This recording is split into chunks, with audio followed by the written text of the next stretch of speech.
हरियाणा की हर अपडेट के लिए बेल आइकन दबाएं और सब्सक्राइब करें STV हरियाणा न्यूज। नमस्कार, हरियाणा न्यूज देख रहे हैं आप और मैं हूं आपके साथ सोनिया सतानीता। रुक लेते हैं फटाफट खबरों की ओर।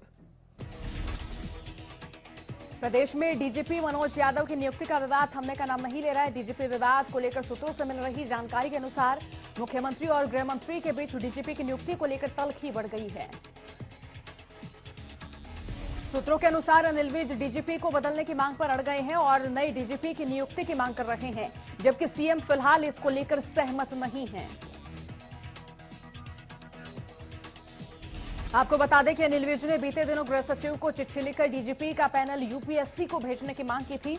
हालांकि विज ने बताया कि उन्हें अभी तक गृह सचिव से इसका जवाब नहीं मिला है। कृषि कानून के खिलाफ किसानों का आंदोलन 97वें दिन भी जारी रहा। किसान लगातार दिल्ली बॉर्डर पर डटे हुए हैं। किसान लगातार कृषि कानूनों को रद्द करने और एमएसपी पर कानूनी गारंटी की मांग कर रहे हैं। आंदोलन को मजबूती देने के लिए किसान नेता राकेश टिकैत लगातार बैठकें कर चर्चा कर रहे हैं। हरियाणा न्यूज के साथ खास बातचीत के दौरान राकेश टिकैत ने बताया कि सरकार फिलहाल मनमानी कर रही है। उन्होंने कहा कि सरकार को जवाब देने के लिए रणनीति पर चर्चा की जा रही है। साथ ही उन्होंने किसानों से आग्रह किया कि वो फसलों को बर्बाद ना करें बल्कि अपने घरों में रखें। वैक्सीनेशन और कोरोना के बढ़ते मामलों को लेकर हुई बैठक के बाद गृह एवं स्वास्थ्य मंत्री अनिल विज ने कहा कि वैक्सीनेशन के चरण में अब 60 साल के ऊपर की आयु के लोगों और 45 साल से ऊपर की आयु के उन लोगों का टीकाकरण होगा जिनको गंभीर बीमारियां हैं।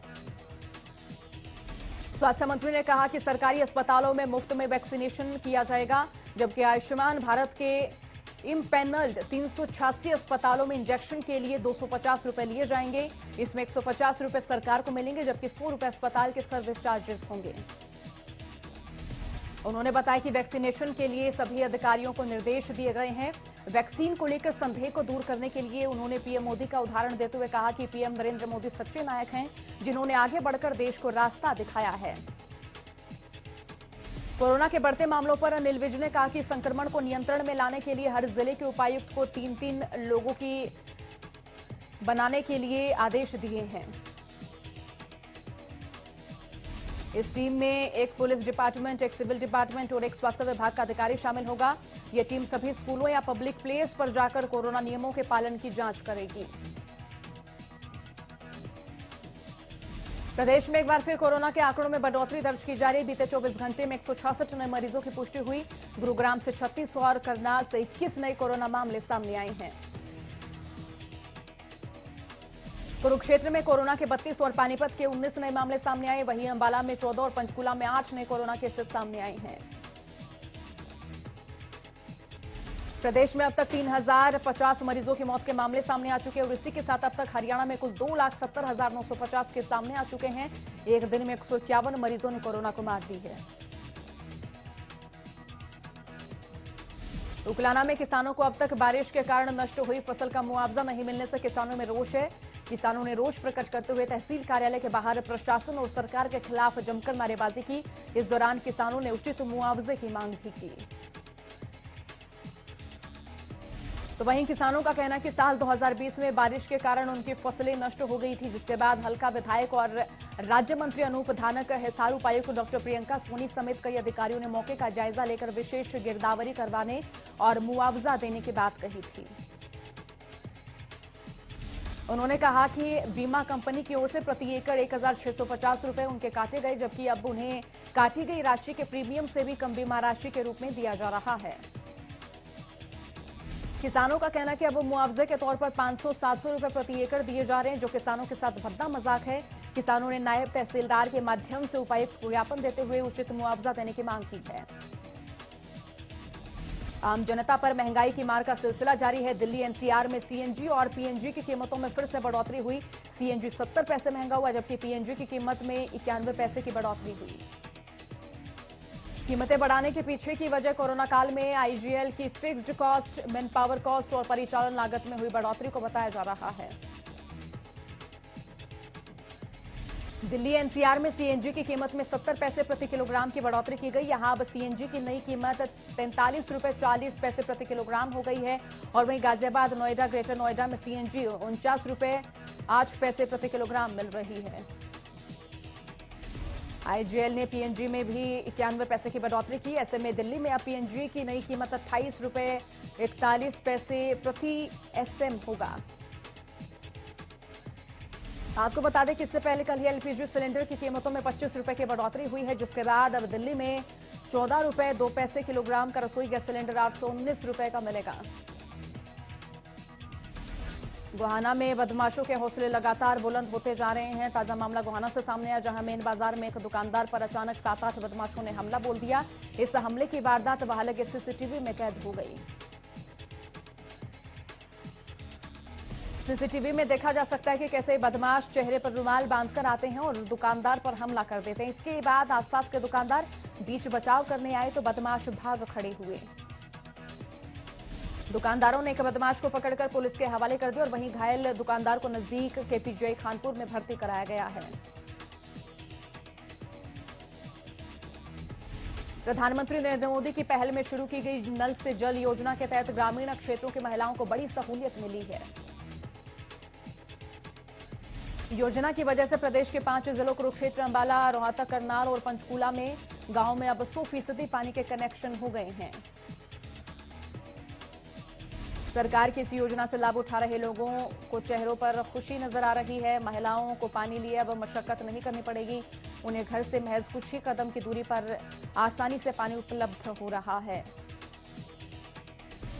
पहले पानी के लिए महिलाओं को ज्यादा दूरी तय करनी पड़ती थी, जिसमें उनका वक्त काफी खराब हो जाता था। घर से कुछ कदम में पानी मिलने से महिलाओं को दूसरे काम के लिए भी वक्त मिल जाता है। बहादुरगढ़ में सरकारी विभागों पर 10 करोड़ से ज्यादा का बिजली बिल बकाया है। बिजली बिल का सबसे बड़ा डिफॉल्टर बहादुरगढ़ नगर परिषद है, जिसके बाद पब्लिक हेल्थ का नंबर आता है। नगर परिषद पर 6 करोड़ 64 लाख और पब्लिक हेल्थ पर करीबन 4.25 करोड़ का बिजली बिल बकाया है, जिसके बाद बिजली विभाग ने अब बिल नहीं भरने वाले सरकारी महकमों की बिजली काटने का फैसला लिया है। विभाग के एक्सीएन रामपाल ने बताया कि बकाया राशि जमा नहीं कराने वाले सरकारी विभागों के बिजली कनेक्शन अस्थायी रूप से काटने का फैसला लिया गया है। कुरुक्षेत्र के थानेसर में उस समय हड़कंप मच गया जब तहसील कार्यालय के आसपास नायब तहसीलदार के खिलाफ पोस्टर दिखाई दिए और ये पोस्टर देर रात एक व्यक्ति की ओर से चिपकाए गए, जिसने खुद को बीजेपी का कार्यकर्ता बताया लेकिन अपना नाम नहीं बताया। इन पोस्टरों में तहसील कार्यालय और नायब तहसीलदार पर गंभीर आरोप लगाए गए हैं। पोस्टर में नायब तहसीलदार और तहसील कर्मचारियों पर रजिस्ट्री के नाम पर मोटी रकम ऐंठने के आरोप लगाए गए। इसके साथ ही लिखा गया कि कई बार इसकी शिकायत करने के बावजूद कोई सुनवाई ही नहीं की गई है। इसी बीच व्यक्ति का कहना है कि वो लंबे समय से अपनी रजिस्ट्री के लिए तहसील के धक्के खा रहा है, लेकिन उसकी बात सुनी नहीं जा रही। हालांकि अब तक ये स्पष्ट नहीं हो पाया कि पोस्टर लगाने वाला व्यक्ति कौन है। ये पोस्टर पूरी तहसील में चर्चा का विषय बने हुए हैं। वहीं अपना पक्ष रखते हुए नायब तहसीलदार ने कहा कि ये सभी आरोप दुर्भावना के तहत लगाए गए हैं और ये आरोप झूठे हैं। सोमवार को फरीदाबाद नगर निगम का सालाना बजट पेश होने के दौरान जमकर हंगामा देखने को मिला। इस बजट को लेकर कई पार्षदों ने भी नाराजगी जाहिर की है। निगम द्वारा पेश किए गए बजट को लेकर सदन की बैठक में गहमागहमी देखने को मिली। बीजेपी पार्षद कुलबीर तेवतिया ने बजट से नाराज होकर बजट की कॉपी भी फाड़ दी। मामला तब और गर्मा गया जब पार्षद जयवीर खटाना ने बजट को लेकर अधिकारियों से प्रश्न करने पर निगम कमिश्नर ने उन्हें ऊंची आवाज में बोलने से रोका, जिसके बाद जयवीर खटाना ने इस्तीफे की पेशकश कर दी। और वहीं सदन की बैठक में मौजूद एनआईटी विधानसभा से कांग्रेस विधायक नीरज शर्मा ने भी नगर निगम पर भ्रष्टाचार के गंभीर आरोप लगाए हैं। बहादुरगढ़ के औद्योगिक सेक्टर 17 की 2 फैक्ट्री में भीषण आग लग गई। आग लगने का कारण शॉर्ट सर्किट बताया जा रहा है। दोनों फैक्ट्रियों में चप्पलें बनाने का काम किया जाता था। आग लगने के बाद फैक्ट्री में रखा सारा सामान जलकर राख हो गया। पूर्व सीएम ओपी चौटाला सोमवार को फतेहाबाद के दौरे पर रहे, जहां उन्होंने जाकर धर्मशाला में इनेलो कार्यकर्ताओं की मीटिंग ली। मीटिंग के बाद पत्रकार वार्ता करते हुए ओम प्रकाश चौटाला ने बीजेपी सरकार के गिरने की भविष्यवाणी भी कर डाली। उन्होंने कहा कि देश में मध्यावधि चुनाव हो सकते हैं। उधर पूर्व सीएम ने किसानों के 100 रुपए लीटर दूध किए जाने के फैसले को भी सही बताया और कहा कि जब सरकार पेट्रोल डीजल के दाम बढ़ा सकती है तो किसान भी दूध के दाम बढ़ा सकता है।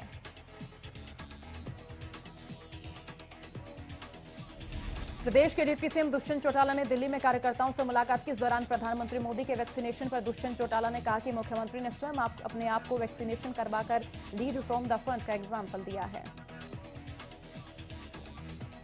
वही वैक्सीनेशन के दौरान प्रधानमंत्री के असम के गमछे पर विपक्ष के सवाल पर डिप्टी सीएम ने कहा कि इस तरह की बात करने वालों की मानसिकता ठीक नहीं है।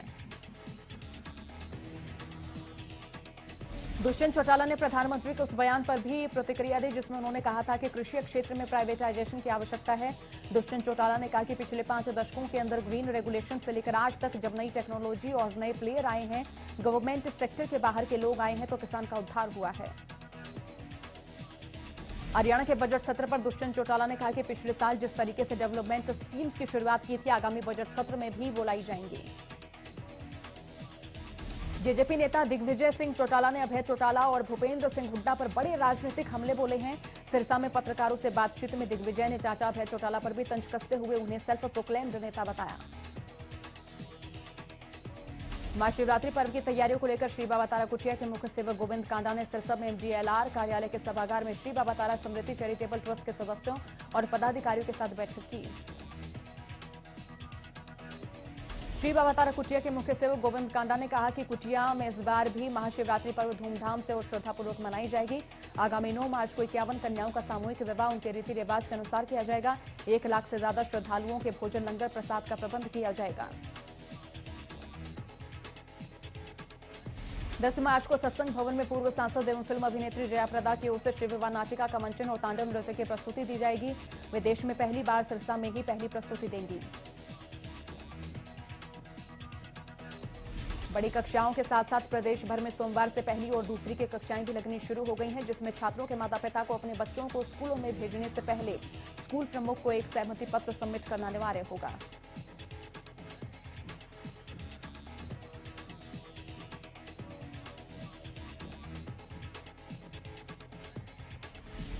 किसान आंदोलन के तहत ढासा बॉर्डर पर बैठे किसान इस आंदोलन को लंबा चलाने के मद्देनजर तैयारियां कर रहे हैं। होली आने में भी वक्त है, लेकिन किसानों ने आंदोलन स्थल पर अभी से ही तैयारियां शुरू कर दी हैं।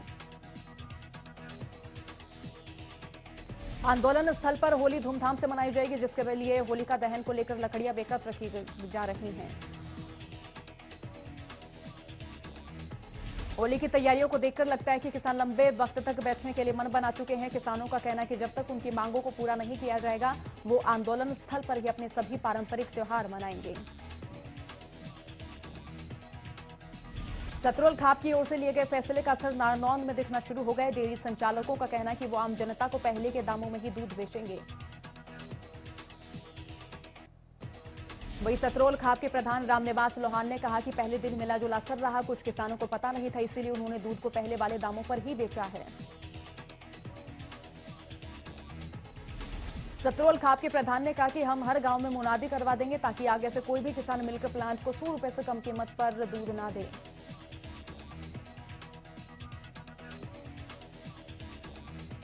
महम चौबीसी के फरमाना गांव के सरपंच आशीष के खिलाफ पुलिस की ओर से मुकदमा दर्ज करने के विरोध में होने वाली किसान महापंचायत रद्द हो गई है। देश भर में किसान आंदोलन की आग तेजी से फैल रही है। किसान आंदोलन के समर्थन और कृषि कानूनों के विरोध में लगातार प्रदर्शन हो रहे हैं। कृषि कानूनों के विरोध में सोमवार को अंबाला के गांव मटेरी जट्टा में किसान ने खेतों में लहलहाती गेहूं की फसल पर ट्रैक्टर चलाकर उसे नष्ट कर दिया। किसान का कहना है कि वो 100 दिनों से चल रहे किसान आंदोलन में 300 किसानों की जान चली जाने से आहत हैं और किसान ने कहा कि हम अपनी फसल को औने पौने दामों में पूंजीपतियों को नहीं बेचेंगे। कृषि कानूनों के विरोध में लगातार आंदोलनरत किसानों ने सोमवार को बिजली मंत्री रणजीत सिंह के आवास के घेराव का प्रयास किया। बाबा भूमन शाह चौक पर किसानों के घेराव कार्यक्रम को देखते हुए पुलिस ने बैरिकेडिंग कर रखी थी।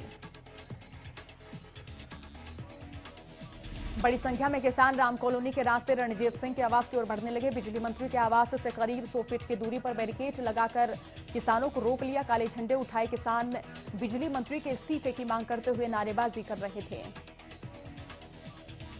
बिजली मंत्री से मुलाकात की मांग पर डटे आक्रोशित किसानों ने बैरिकेडिंग तोड़ डाली और सिविल लाइन थाना प्रभारी जितेंद्र कुमार और अन्य पुलिसकर्मियों से धक्का मुक्की हुई। पुलिस और किसान आमने सामने हुए। करीब 2 घंटे तक स्थिति काफी तनावपूर्ण रही।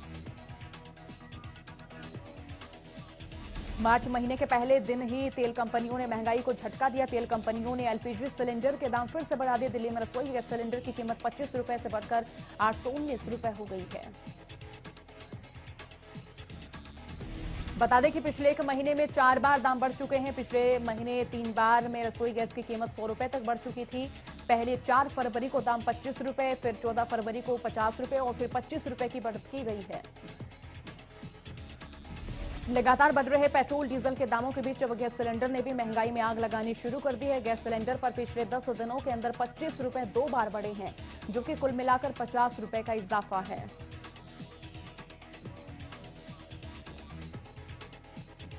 पेट्रोल और डीजल के लगातार बढ़ते दामों ने आम जनता की कमर तोड़ दी है। आलम यह है कि निजी वाहन चालक भी अब अपने निजी वाहनों से सफर न करके बसों से या फिर लिफ्ट मांगकर सफर करने को मजबूर हैं। ताजा आंकड़ों के अनुसार साल 2021 की शुरुआत से ही पब्लिक बसों के किराए से हुई आमदनी में उछाल आया है। करनाल के हॉस्पिटल चौक पर बढ़ती तेल की कीमतों को लेकर किसानों ने जमकर प्रदर्शन किया। अपने प्रदर्शन के दौरान किसानों ने बढ़ती महंगाई को लेकर सरकार के खिलाफ नारेबाजी की। किसानों ने सरकार को चेतावनी देते हुए कहा कि अगर पेट्रोल डीजल के दामों में कटौती नहीं होती और सरकार कृषि कानूनों को वापस नहीं लेती तो उनका धरना ऐसे ही जारी रहेगा। प्रदर्शनकारी किसानों ने दूध का रेट सरकार के लिए 100 रुपए किए जाने के अपने फैसले को सही ठहराया और कहा कि सरकार को सबक सिखाने के लिए यह कदम उठाया गया है। देश में बढ़ती महंगाई के मुद्दे को लेकर कांग्रेस ने सोमवार को सड़कों पर उतरकर सरकार के खिलाफ हल्ला बोला। घोड़ागाड़ी पर बाइक लादकर कांग्रेस ने अनोखा प्रदर्शन किया।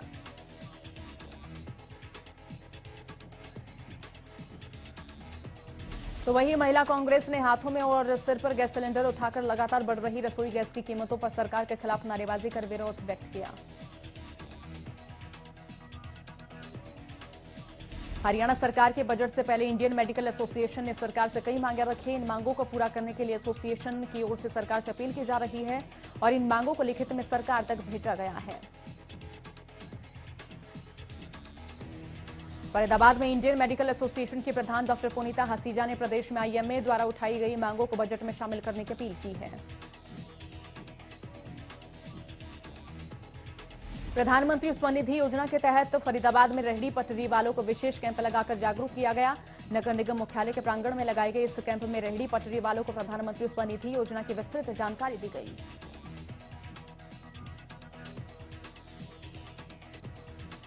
इस दौरान जानकारी दी गई कि किस तरह से रेहड़ी पटरी वाले इस रोजगार का फायदा उठा सकते हैं और आसानी से अपने रोजगार के लिए 10,000 का लोन ले सकते हैं।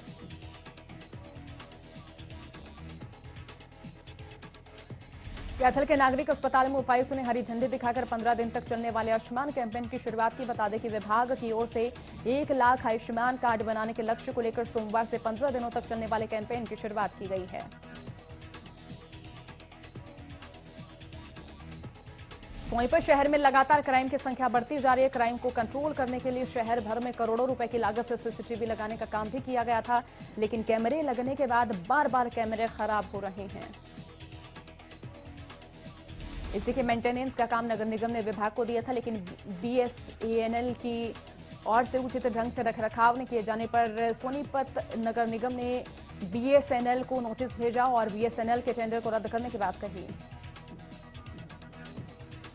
गोहाना बस स्टैंड परिसर में रोडवेज कर्मचारियों ने एकत्र होकर रोडवेज विभाग के अधिकारियों के खिलाफ प्रदर्शन किया। कर्मचारियों की मांग है कि किलोमीटर स्कीम के तहत चलने वाली बसों को लंबे रूटों के साथ साथ लोकल रूटों पर भी चलाया जाए। कर्मचारियों ने बताया कि सरकार ने रोडवेज विभाग में किलोमीटर स्कीम के तहत बसों के लंबे रूट तय किए हुए हैं, जिसमें महीने में 9,000 किलोमीटर का टारगेट रखा गया, लेकिन अधिकारियों के मिले भगत के चलते बसों को ज्यादा चलाकर कम ही दिनों में टारगेट पूरा कर दिया जाता है और बसों को खड़ा कर दिया जाता है। बसों की कमी के चलते यात्रियों को कई तरह की परेशानियों का सामना करना पड़ता है, जिसके चलते कर्मचारियों ने बसों को लंबे रूटों के साथ लोकल रूटों पर भी चलाने की मांग की। इसके साथ ही चेतावनी भी दी कि अगर उनकी मांग नहीं मानी गई तो वे हड़ताल पर जाने से भी पीछे नहीं हटेंगे। गोहाना महम रोड पर सिविल लाइन मेंटेनेंस का काम जारी है, जिसके चलते सड़क को खोदा गया और रास्ते से गुजरने वाले लोगों का जाम से बुरा हाल है। खुदाई के चलते रास्ते में गड्ढे भी हो गए हैं। वाहन के साथ साथ लोगों का पैदल चलना भी मुहाल है। इसके साथ ही दुकानदारों की शिकायत है कि बदहाल रोड के चलते उनका काम धंधा भी चौपट हो गया है।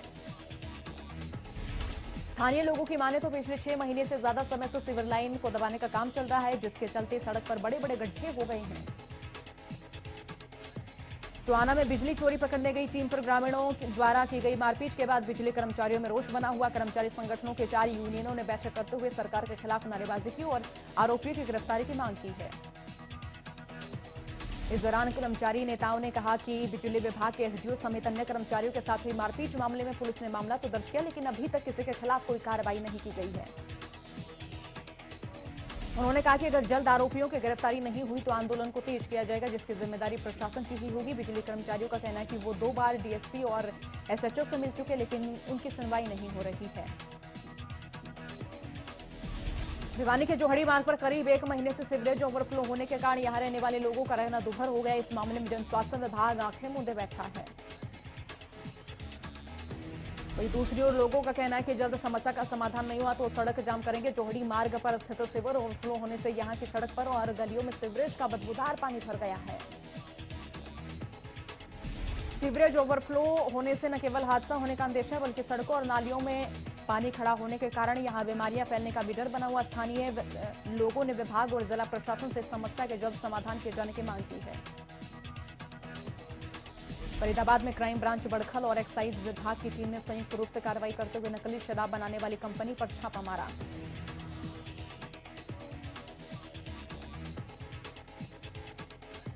जहां भारी मात्रा में शराब, ढक्कन, हेलोग्राम, रेपर स्प्रिट बरामद की गई, वहीं पुलिस अब मामला दर्ज कर आरोपियों की तलाश में जुट चुकी है।